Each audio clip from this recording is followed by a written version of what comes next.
alafu moja kwa moja tuangazie masuala ya kijamii. Karibu sana. Asante. Kwa majina ni mchungaji Clapperton Mchanga kutoka kanisa la Baptist hapa Bungoma. Nimeokoka, Yesu ni Bwana, nimebarikiwa na jamii, ndio maana napenda kuzungumzia mambo ya jamii na mambo ya kuweza kusaidia wewe ukaweza kubarikiwa kama mwanajamii.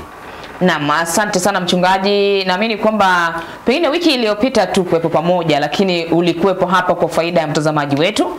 Nasema asante sana. Asante. Na leo pengine napenda tuangazie kidogo swala la maadili katika jamii, na nafasi hii tuitumie kuweza kuangazia hili swala la mimba miongoni mwa watu wa jamii moja, kwa sababu ni swala ambalo linazungumziwa katika jamii, ni swala ambalo lipo jana katika eneo letu moja la magharibi katika kaunti yetu moja. Kulikuwa na utafiti ambao ulikuwa unazungumza kuhusu kuanzia mwezi Januari mpaka sasa hivi tuko mwezi Machi, tayari visa kama zaidi ya 7 vimeweza kutokea kwamba unapata watoto wa kike wana ujauzito, na huu ujauzito unapatikana kwamba ni wa watu wa jamii. Jambo hili ni lipo na ambalo mara nyingi linaleta aibu, mara nyingi linasababisha watu wengine wanaingia katika hasara na machuto fulani, inasababisha hata kupoteza uhai. Ni kwa sababu katika mazoea ambayo watu waseme vijana wanapoketi pamoja, unakuta vijana wameketi pamoja, wanazoeana, wanakaa pamoja, wanatembea pamoja pasipo kujua ya kwamba huyu ni ndugu yangu, dada yangu, huyu ni my cousin, my sister, ambayo unastahili kumpa heshima zake. Na unakuta kwamba katika mazoea ya kuketi pamoja wanaanza kufanyana michezo, mazoea, wanakuwa na mazoea fulani, na katika hali ya kuzoeana hiyo wanafika mahali they start messing up.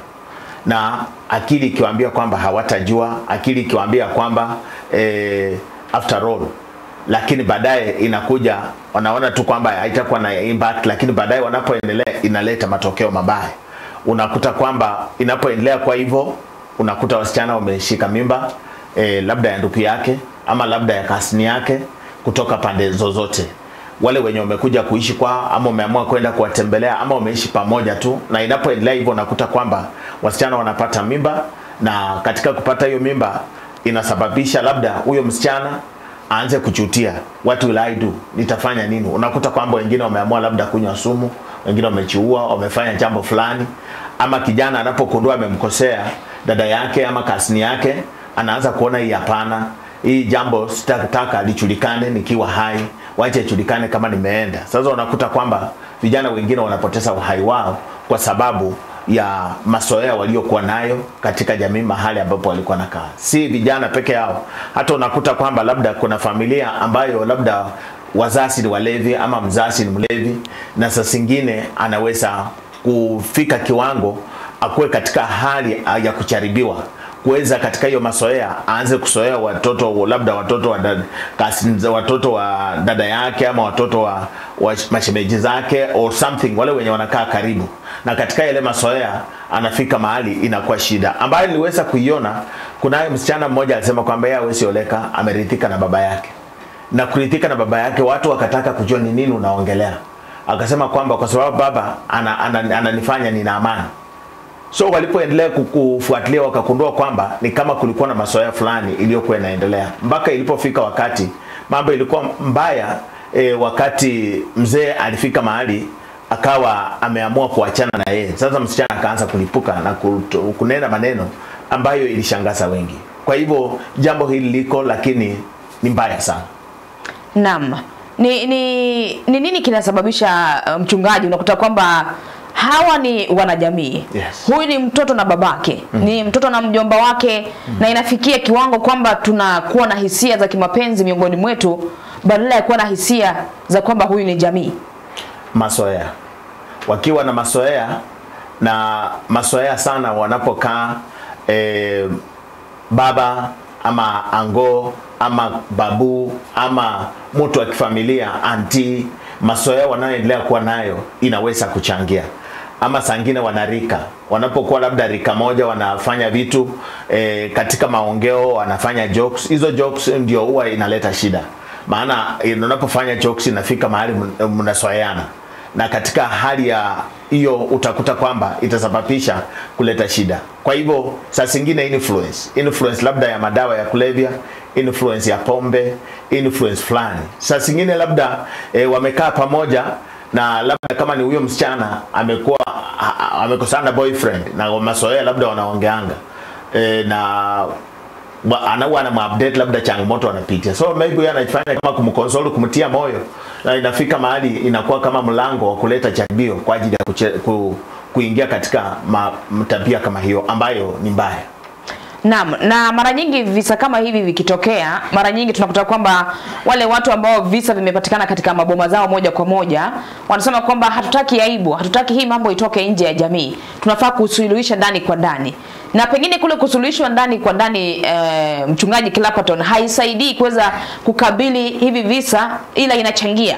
Manake kuna mtu aliona kisa kimetendeka, majirani wakajua, wale wanajamii wakawa wamejua, lakini mambo yakafinyiliwa na kumalizwa humo ndani tu. Kwa hivyo ikawa ijaenda mahali popote. Hakuna hatua za kisheria, hakuna pengine hatua ambazo huyu mhusika amechukuliwa iwe funzo kwa mtu mwingine ambaye ana nia ya kufanya kitu kama hicho. Jambo hilo mara nyingi ni kweli watu wanapenda kulishughulikia ndani kwa ndani, ni kwa sababu wanapofanya hivyo wanafikiria ni solution.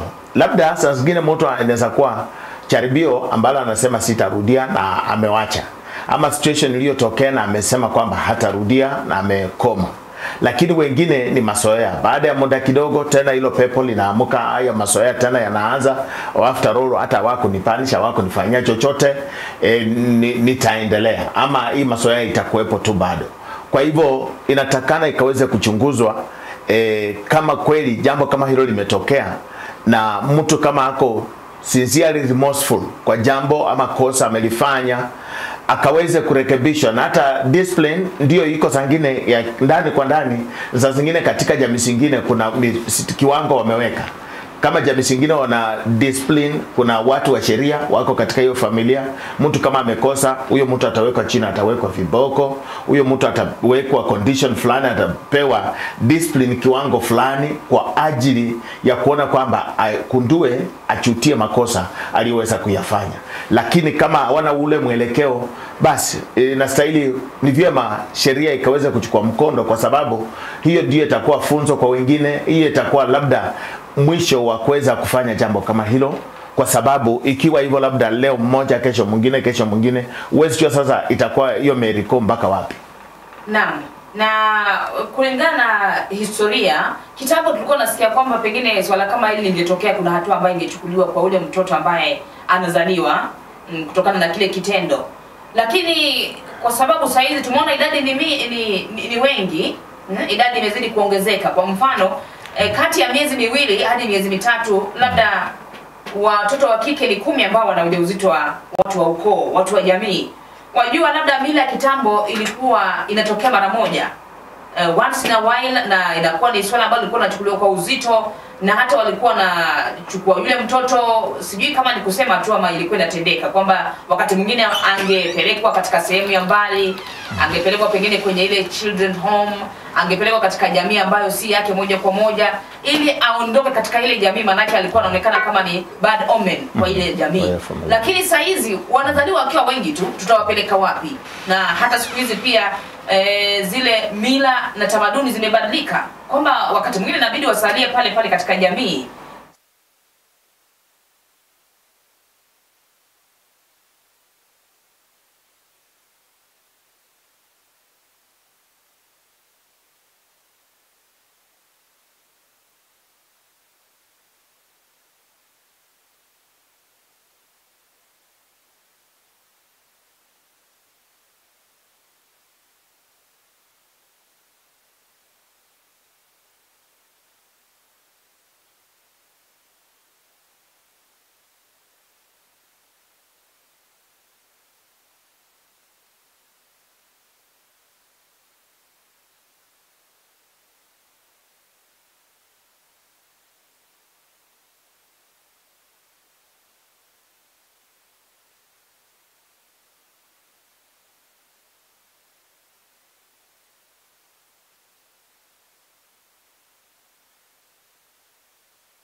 kuishi.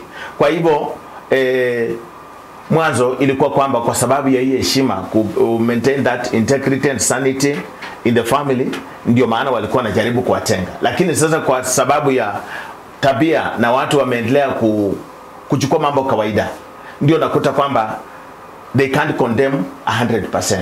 Sasa ndio naona kwamba after all France alifanya, they have reversals. Anasema huyu alifanya, walifanya nini, huyu alifanya, walifanya nini. Hata mimi nitakuwa tu na wangu. Na unakuta kwamba sasa inaendelea kwa mazoea. Kama huyu alifanya tu, hakuna hatua ilichukuliwa, basi inakuwa sawa. Lakini ni mbaya kwa sababu inaendelea kufanya mila zetu, inaendelea kufanya kama kanisa unakuta kwamba haileti picha mzuri. Haileti picha mzuri katika jamii. Watu wengine wataendelea utaishi na stigma forever. Kama huyo mtoto katika hiyo familia, watu wakimwona watakuwa nasema wewe, wanampoint fingers. Na unakuta kwamba ukiishi ukipointiwa fingers, hautafurahia hiyo maisha unayoishi. Naam, unakuwa very uncomfortable. Yes. Na pengine kule kuachilia ama si kuachilia, kule kuona kwamba pengine tulivyosema kitambo kulikuwa na kitu kilikuwa kinafanyika kwa sababu ya kuweza kumweka huyu mtoto awe mbali pengine na yale maneno, manake akiwa katika jamii ataweza kuyasikia. Kuna watu ambao watamkashifu na kumnyoshia kidole cha lawama mtoto ambaye ni innocent kwa sababu yeye hajui. Lakini saa hizi kwa sababu ya idadi kuweza kuongezeka, imekuwa kwamba mtu anasema mimi nitafanya tu kwa sababu fulani alifanya na hakufanyia chochote, pia mimi nitafanya. Na sijui kama ni nani tunamuelekezea kidole cha lawama moja kwa moja, manake ndio kwa fulani ilifanyika na tukawa tumeyazungumzia haya mambo kwa manufaa ya jamii, lakini tena leo imefanyika kwangu na bado iko pale tunataka kuyazungumzia kama jamii. Tutafanya hivi kama jamii mpaka wakati gani? Nafikiri kosa moja kurudia kosa, yani mtu akifanya kwa sababu fulani alifanya pia mimi nafanya, hiyo si vizuri. Hiyo si kusaidia kurekebisha mtu, kwa sababu sasa itakuwa imekubalika. Lakini inahitajika kama jambo kama hili limetokea, inakuwa condemned na kila mtu, ili isije ikarudiwa. Na inaendelea kuongelewa katika familia, na waendelee kuongelesha jamii, kuongelesha watoto, wasichana kwa ufulana, na watu waendelee kusaidiwa. Kama mtu mzima ameweza jambo kama hilo limeweza kutokea, iwapo kuna nidhamu ambayo imeweza kuwekwa kwake, inastahili kuwa kwamba funzo kwa wengine, ikaweze kutafuta namna ya kuweza kukomesha. Kwa sababu jinsi tunavyoendelea kuishi, maisha yanabadilika, ambayo ukijaribu kueleza watu wengine jinsi mababu zetu walikuwa nafanya, unakuta kwamba sasa hivi mtu anakuambia yeye ilipita na wakati. Hiyo haina maana sasa kwetu. Sisi ni watu wa digital, sisi ni watu ambao tuko generation tofauti. Lakini unakuta kwamba makosa yanayofanyika ni mingi. Kwa hivyo hatutakubali tu mistakes ikaweze kufanya kwa ajili ya mtu tu kwa sababu anasema after all huyu alifanya na akaachwa, hata mimi nitafanya. Hapana. Kwa hivyo ni kujaribu kukaza kamba, kuona kwamba kama sheria inafaa kuchukuliwa, sheria ichukuliwe, angalau iwe ni funzo kwa wale watu wengine, kwa sababu ya kuokoa kizazi cha leo na kesho. Kwa sababu kama tutaachilia tu itaweza kuharibu na pengine consequence labda huwa haionekani moja kwa moja, kwamba leo mtoto wangu na mtoto wa kaka yangu wamekuwa katika uhusiano wa kimapenzi, wamepata mtoto, pengine hakuna consequence ambayo mtu anaiona moja kwa moja kwamba huyu mtoto yuko sawa kama watoto wengine, hakuna kitu kinafanyika. Lakini labda uone kama matokeo hayaonekani moja kwa moja, lakini uende na kujia kwa sababu huyu mtoto atamuita kakangu nani, atamuita mimi kama mama wa mamake, ataniita nani. Yani kuna ile mix up katika jamii, inakuwa mix up, na tena genetically or kibiolojia or kisayansi pia the way sasa wa formation ya mwili ya mtu inapoendelea inakuwa weekend. Maana huwa tunaona, tuseme hata katika nyumbani, tumeona kama umefuka wanyama, alafu uone kwamba huyu ni mtoto wa huyu, alafu ifika mahali joko hii endelee kufertilize hiyo the offspring zao, unakuta kwamba kama ni vifaranga watakuta zinakufa. Maana the immune system or the supportive system ya afya utakuta kwamba haitakuwa vizuri. wengine wanaanza kuwa na deformity fulani, wanaanza kuwa wana develop ulemavu fulani, ama mambo fulani yanaanza kukuja in place, display in place ambayo haikukuwepo before. Sasa unapofuatilia hiyo generation hiyo inapoenda hivyo, unakuta kwamba wanaanza kukua na type of sickness or type of disability or deformity ambayo labda haikukuwepo, na unaangalia unaweza ona kwa huyu ukitoka kwa hii kizazi inaingia kingine, kumbe kwa sababu ya makosa ambayo iliweza kufanyika walipokuja katika uhusiano ambao watu wenye wako so close. So kuna madhara ya kawaida tu kujua sasa mtaitanaje, lakini tena the formation of the body of somebody pia kuna changamoto ambazo zitaweza kutokea with the time.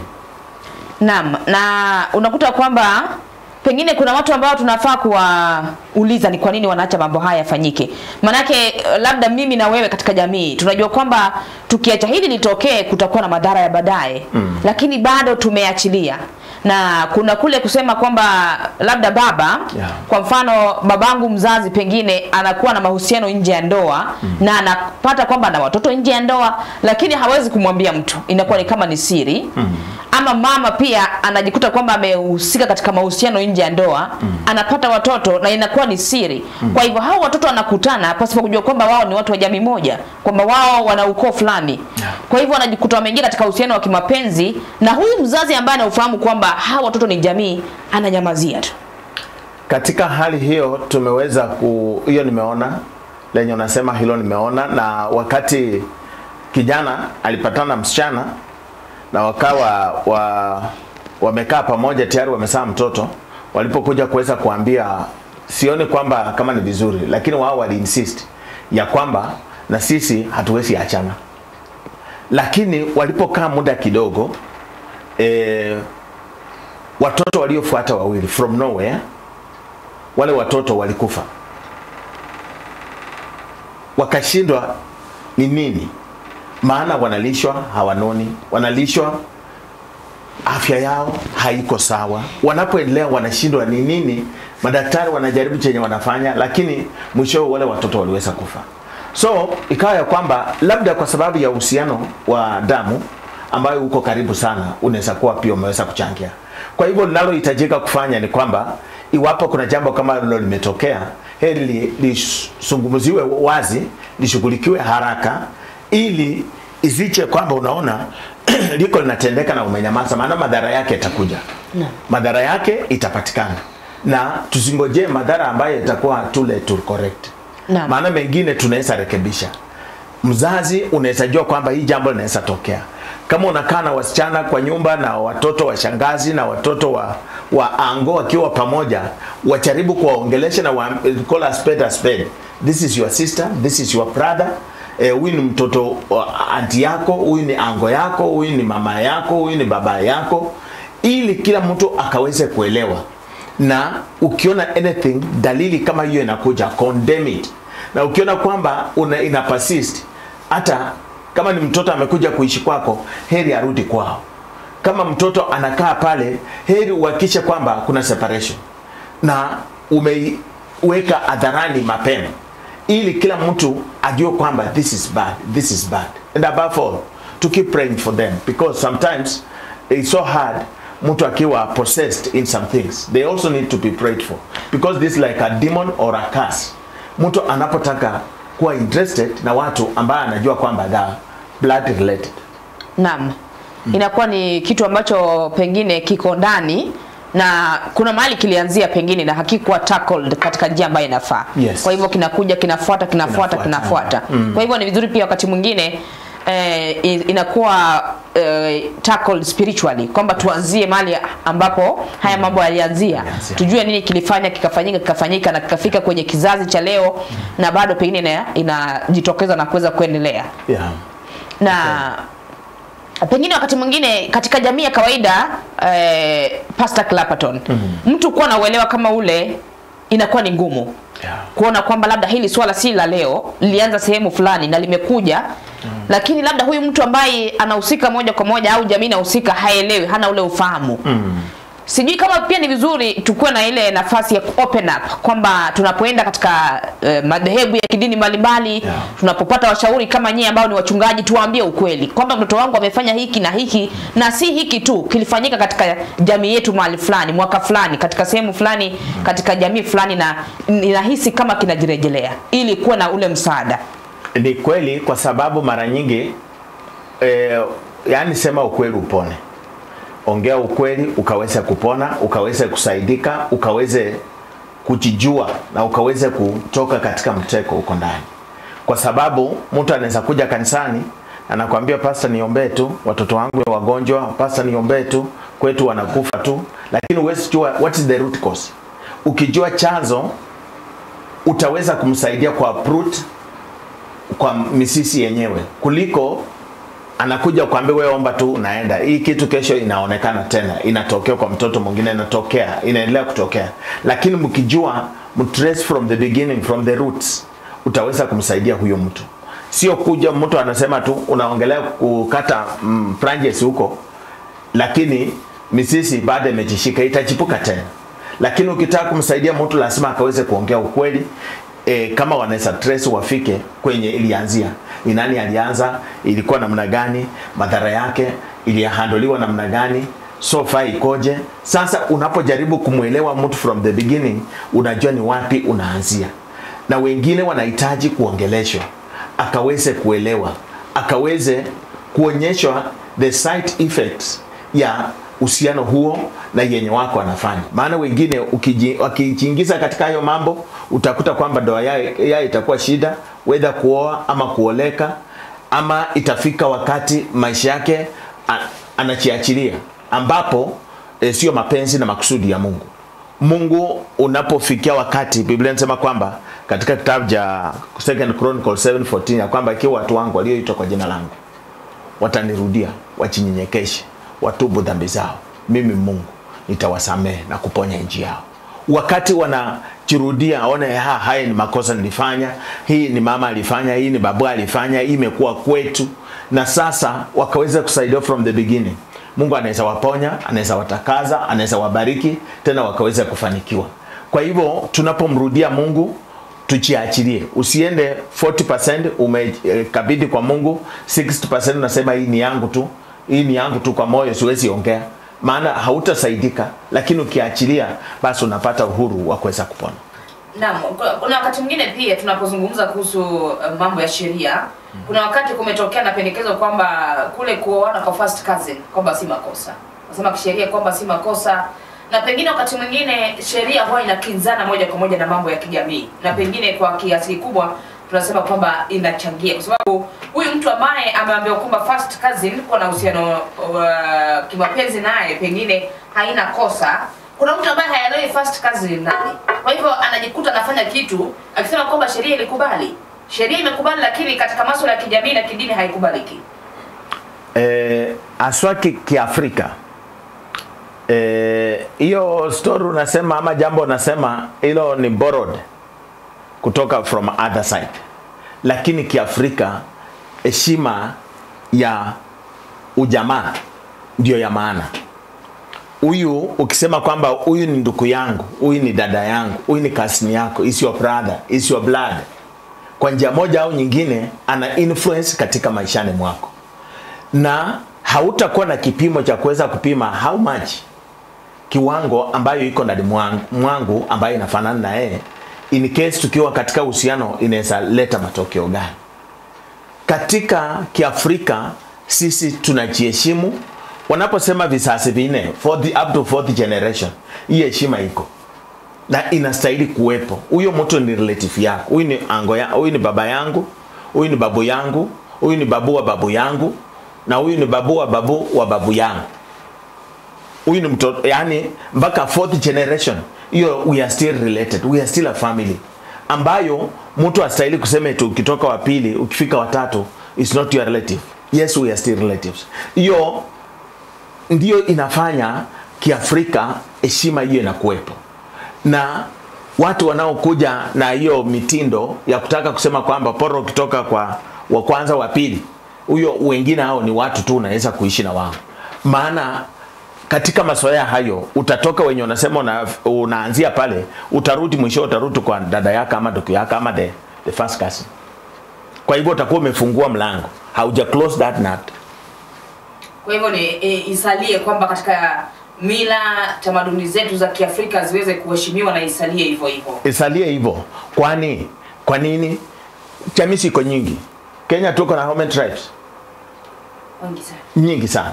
Suende Pokot, suende Turkana, suende Utesoni, suende Ujaluo, suende Waluya, suende wapi? Why just directly in your family?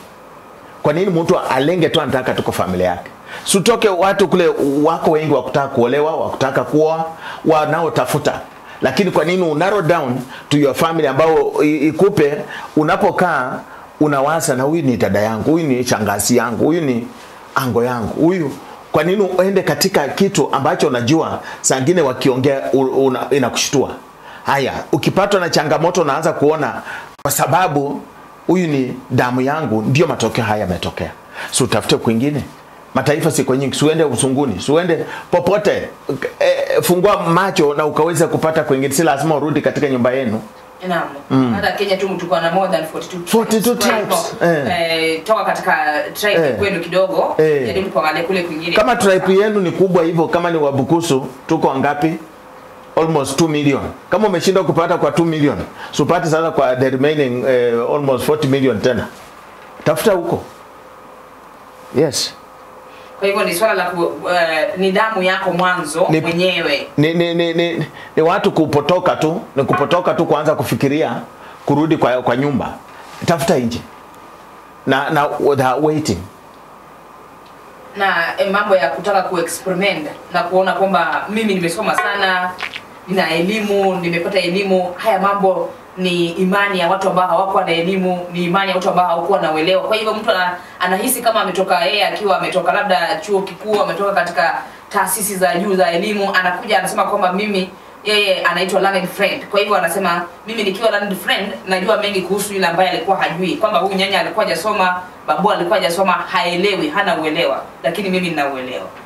Unajua kuna kitu inaitwa laana. Kuna kitu inaitwa pepo.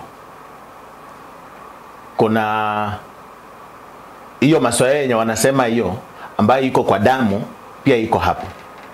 Hiyo haiwezi, the learned friend haiwezi, pepo haiwezi kumwokopa, ama laana haiwezi kumwokopa, ama hauwezi kushinda laana na elimu yako. Hauwezi kubadilisha vitu vya natural yenye Mungu aliweka, order yenye Mungu aliweka na akili zako na masomo yako yenye wewe umechiwekea. Maana haya ni mambo watu wanaendelea kujibunia. Lakini order ya Mungu it was clear. Order ya Mungu sio kwamba urudi kwa dada yako. Tunaona kama Daudi katika Biblia alipojaribiwa kwa dhambi, akarudi akazaa mtoto na katika familia. What happened? Mtoto yeye alikufa. Na walifanya kila kitu kumuokoa, hakuweza kuokolewa. Kwa hivyo Mungu hadhihakiwi. Na kazi ya Mungu hatutabadilisha kwa sababu ya masomo. Hatutabadilisha kwa sababu ya position na pesa na uwezo tuko nao na influence yenye mtu ako nayo. Inastahili tukuheshimiwa yenye Mungu ambayo aliruhusu ifanyike. Yenye Mungu ambayo unajua Mungu anapitia kwa watu. Si ni kweli? Yeah. Mungu anapitia kwa watu because we are the representative of God on this earth. And the voice of God inapitia kwa wengi. Sasa kama Kiafrika tuna hii heshima na tumeiweka na tumeamini na tunajua kwamba hii ni mapenzi ya Mungu. Lakini wewe unakuja kudispute chenye watu wameamini chinzi Mungu anawaelekeza. Itakusumbua. Elimu yako haitabadilisha msimamo wa Mungu. Na utakuwa elimu yako hiyo inataka kufungua mlango. So unaona sasa wanapoongea kwamba eti watu kuoana, wanaume kwa wanaume, wanawake kwa wanawake, si makosa kwa sababu ya nini? Elimu ambayo watu wamepata na influence ya uwezo wa kifedha ambayo wanaona kwamba they want to experiment, wanataka kufanya mambo haya, lakini wanapoendelea kufanya ikikuwa zaidi ikileta machukizo mbele ya Mungu, unakuta kwamba Mungu anashuka na hasira yake na analeta madhara makubwa katika ulimwengu. Naam. Kwa hivyo maadili katika jamii yasalie kuwa ni maadili katika jamii. Mila zetu na tamaduni zetu ziweze kuheshimiwa. Na pia tuchukue jukumu kama jamii, watu ambao tunauelewa kuhusu ile tamaduni na mila zetu, tuweze kuwa na nafasi. Unajua siku hizi mchungaji, watu wanajenga kwamba ni mimi na jamii yangu, kwamba mimi na watoto wangu na mume wangu, mimi na mke wangu na watoto wangu. Kwa hivyo hatutaki kuweza kuwaachilia hao watoto wapate ushauri wa kijamii kutoka kwa watu ambao wana ule uzoefu ama yale mashauri ambayo yatawasaidia. Kwa hivyo tunawa enclose kwa kusema kwamba tutaki aweze kutangamana na kuchangamana na watu wengine, sababu ataharibika, atakuwa na tabia mbaya. Lakini katika ile boma tunawafungia, katika nyumba zetu tunawafungia, katika sehemu tunawapeleka na kuwafungia pale na their cousins and whoever, inaleta ile problem ambayo tunaizungumzia. Jambo hilo ni kwa sababu for how long utamfungia, kwa muda gani? Kwa sababu unapojaribu kumfungia na haujamuelekeza, amekaa na kasini yake, vijana wamefika adolescent stage, wametoka pale wameendelea kuwa wakubwa, hao tu ajua wanangu wasichana nje wenye anaona kwanza wamekaa labda kwa nyumba wameangalia vitu chafu kwa TV the whole day, na wasichana wamefika 17, 18, 20, 21, 22, then they start discussing, they start reacting on what they are seeing. So from there, that's now the opening door of temptation. Na wamepaki nyumbani, they're not outside interacting with others, hawajui kujiassociate, hawajui kujiconduct, hawajui. Unakuta kwamba sasa hiyo umewapea atmosphere ambayo anaona hana kwingine, ni hapa tu. Na hiyo inakuwa chanzo cha kuweza kuleta shida, njia moja ya kuweza kufungua mlango kwa ajili ya, unakuta kwamba kuna mimba ambayo ya watoto ambao wa jamii moja. Kwa hivyo haistahili, kwa sababu watoto wanapoendelea kuwa, ni vizuri kuwaongelesha na kuexpose, wakaweze kuchangamana kule nje, wakaendelea kuelewa the world yenye wanakaa ndani. Maana wakikaa huku sana, wanastahili kubalance na nje pia, kwa sababu kule nje huko ndio wataishi the rest of their lives. So kama hawajui kujiconduct, utakuta kwamba wamefika kule nje wamepatwa na shida, na wakipatwa na shida, sometimes hiyo shida hairekebishi tena. It's too late to repair or to correct the mistake. Naam. Kwa hivyo hili swala zima lipo linajitokeza, na ni swala ambalo tunaliangazia, na manufaa ya kuangazia hili swala ni kwa sababu tunapenda kama jamii liweze kukoma. Tusio tunasikia vitu kama hivi vinatokea. Vimekuwepo, tuangalie ni nini kimekuwa kinasababisha viweze kutokea. Kama ni swala la kuweza kulikabili katika ngazi ya kijamii, likabiliwe katika ngazi ya kijamii. Kama ni swala ambalo linahusika ambao wanahusika waweze kuchukuliwa hatua za kisheria, waweze kuchukulia hatua za kisheria kwa manufaa ya kulinda jamii zetu na kizazi cha kesho na maadili ya jamii na tamaduni zetu za Kiafrika, ili kuna kwamba tunalea watoto ambao tutajivunia katika siku za kesho. Na amini kwamba mchungaji una ushauri kwa sababu ya jamii yetu, sababu ya walezi, sababu ya watoto, sababu ya generation yetu ya Gen Z. Jambo ninaloweza kusema ni kwamba sisi wote tunahusika. We are the contributors and we are part of the solution. Kwa hivyo awe ni mtoto, awe ni huyo kijana, ujue kwamba unawajibika. Wewe msichana unaokaa na huyo kasini yako, kuna tabia inayofanyika, ukiwa na akili timamu utaelewa kwamba hii tabia ina mawazo fulani, na tangulia kuzima kabla iendelee. Una jambo unaona kijana anafanya, una jambo unaona kijana anajipendekeza, anaanza kuifanya kama mazoea. Ikifika wakati ukijaribu kumwambia, yani kama hautaongea, hautakemea mapema, anaanza kuona ni sawa, kumbe ni kama amekubaliana na mimi, ni kama iko tu sawa kwake, it's comfortable. Kwa hivyo onyesha kwamba you are not comfortable of what he is doing ama she is doing. Utangulie kuanza kukemea mapema, maana ukikemea mapema utaweza kujiokoa kwa yale ambayo yanaweza kutokea baadaye.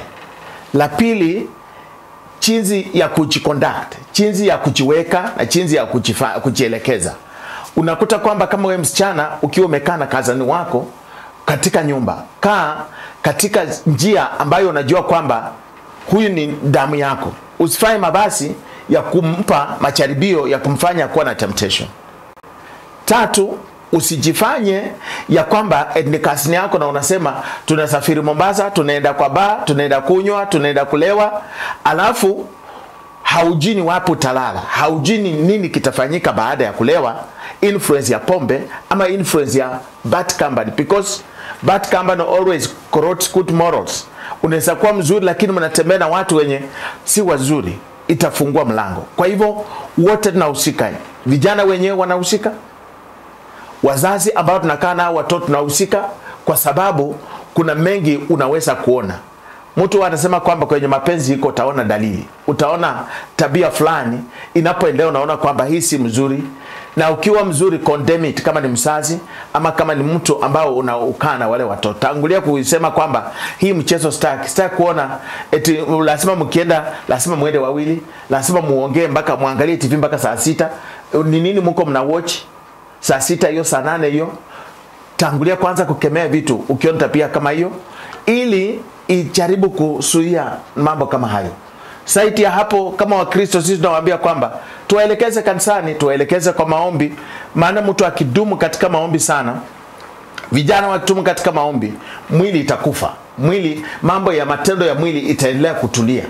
Lakini sasa they are always driven na feelings na desire, lakini unapoendelea kumuombea, Roho Mtakatifu ataendelea pia kuwatuliza na kuwaonyesha, kuwapea utulivu wakaweze kutulia na kungojea.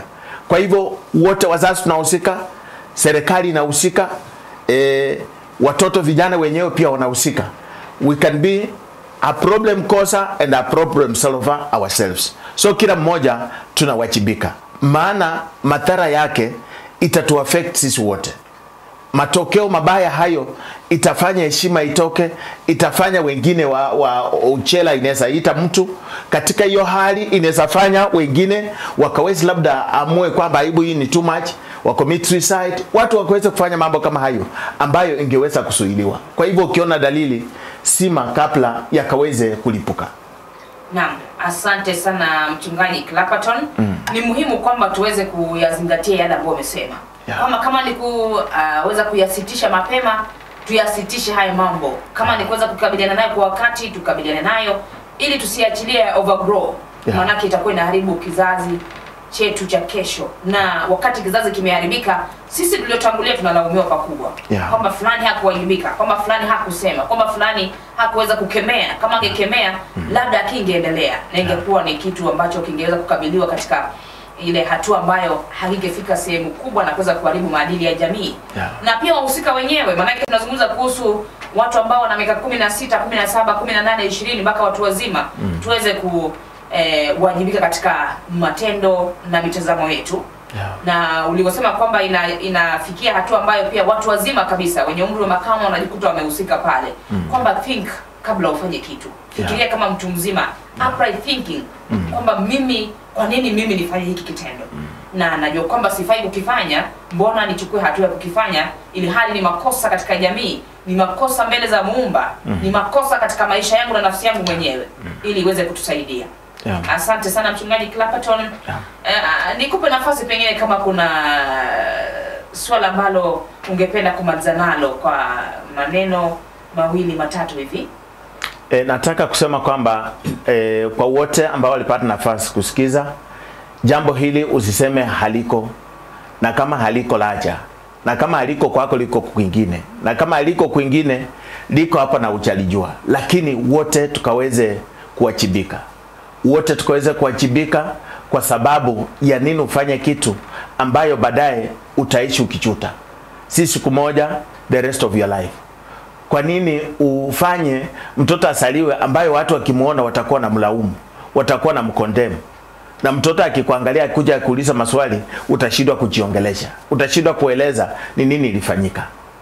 La pili, chochote unachokifanya na ukiona dalili ya mtu amekuwa influence na ulevi na bangi na mambo kama hayo, ama na roho ya revenge na umekaa na yeye, soma dalili, soma mapema. Ukiona dalili, wa kutoroka upona. Mtu anayetoroka, katika Biblia imeongelewa mara 3, toroka. ukiona kwamba dhambi inakukotolea macho, dhambi ya sinaa, dhambi ambayo mtu anakutafuta kukuingiza katika hali itakayofanya baadaye ujudie, toroka. Ukiona kwamba mteko umetekwa kwa sababu ya hali ambayo mapito na yapitia, labda umelemewa kwa njia fulani, unahitaji msaada na mtu anajifanya akuje karibu, kumbe baadaye ni mteko umetekwa, toroka. Itaweza kukusaidia, utachekwa leo, utamisi chenye alitaka leo, lakini utakuwa umepona. Kwa hivyo tunaomba kwamba wote tukaweze kuwajibika, serikali wanawajibika, lakini sasa wa kwanza kuwajibika ni mimi na wewe. Kila mtu kibinafsi unawajibika. Kwa watoto wetu wazazi, tuwajibike kwa ajili ya watoto wetu. Wanatembea wapi, wanakaa na nani, ni nini wanafanya. Abruptly jump into their rooms, uone nini kinafanyika. Abruptly jump on their phones, you check what they are doing, na what they are conversing with their sisters, cousins, brothers, uncles. Utaweza kuona labda kama kuna challenge kama hiyo, unaweza kurekebisha mapema. Ikifika wakati unaona kwamba unaona tu msichana fulani anasema mimi napenda tu kwenda kutembea kwa kina fulani, na wakienda tena kule nyumbani hawashindi kusaidia mama, wameshinda kwa Simba, wameshinda pamoja, wameshinda out, wanalala nje. Chunguza nini inawafanya wakaweze kuendelea to that extent. Na asante mtazamaji, tunamaliza kwenye awamu ya West TV Staftai awamu ya pili kwenye masuala ya kijamii. Tulikuwa naangazia hili manake lipo katika jamii, linafanyika, linaendelea, na ili kuweza kukomesha manake ni maovu, lazima tuweze kuyazungumzia na tuone kwamba tunachukua jukumu la kuweza kuyazungumzia, kuweza kuyatokomeza, kuweza kuyakashifu kama alivyosema, ili yasiweze kuendelezwa. Asante sana mchungaji Clapperton. Asante. Nashukuru kwa muda wako na kufika ili kuweza kuchukua nafasi kwenye kitengo cha kuona kwamba jamii inaweza kupona. Asante. Nashukuru mtazamaji pia kwa kuweza kuwa pale na kuzidi kuitazama West TV jinsi ilivyo. Tunafunga pale katika masuala ya kijamii juma hii, lakini Ijumaa ijayo panapo majaliwa tutakuwepo kuangazia mengi tu kuhusu jamii. Mimi naitwa Winnie Wanyonyi, mchungaji Clapperton mgeni wetu wa kila siku ya Ijumaa kwenye masuala ya kijamii. Mwelekezi wetu ni Kelvin Kibet upande wa pili. Asante.